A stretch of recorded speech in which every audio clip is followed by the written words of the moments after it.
3 kontenituri tal-ħadid mimlin madwar kilo splussiv li jintuża fil-piroteknika twaħħlu taħt pick-up fil-Fgura.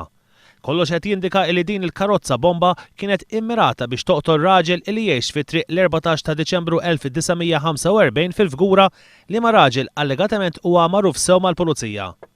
Meta rifi li kiseb One News minn fuq il-post jirriżulta li mal-kontenituri kien hemm numru ta' wires imqabdin mas-set tal-mobile. Jirriżulta li min waħħal il-bomba x'aktarx illi kien se jsegwi il-passi ta' sida biex fil-ħin opportun iċempel fuq il-mobile u l-bomba tisplodi.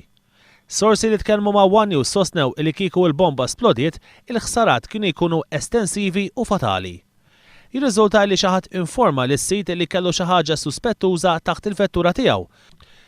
Għaldaqstant huwa ra l-filmati tas-CCTV cameras li għandhom waħlin mal-faċċata tad-dar tiegħu fejn innota li żewġ persuni lebsin balaklavi deru jitlu taħt il-pickup li kien ipparkjat quddiem id-dar tiegħu u jqiegħdu xi ħaġa suspettuża.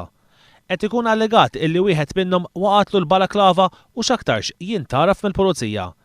Kienu għal-ħabta tas-7:09 ta' 3 filgħodu x'kien il-pulizija ġew informati bil-każ. Minnu fih ittieħdu l-prekawzjonijiet kollha fejn ir-residenti tal-Akwati ġew evakwati u ngħalqu t-toroq tal-madwar.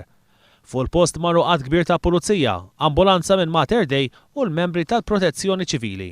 Kienet operazzjoni mill-iktar delikata li damet madwar 3 sigħat sakemm il-membri tal-Explosive Ordnance Disposal tat-tielet Reġiment tal-Forzi Armati irnexxilhom iżarmaw il-bomba permezz ta' apparat speċjali.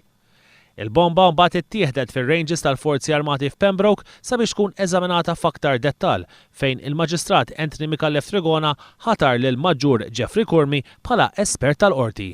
Il-Pulizija għadha għaddejja bl-investigazzjonijiet dwar dan il-każ.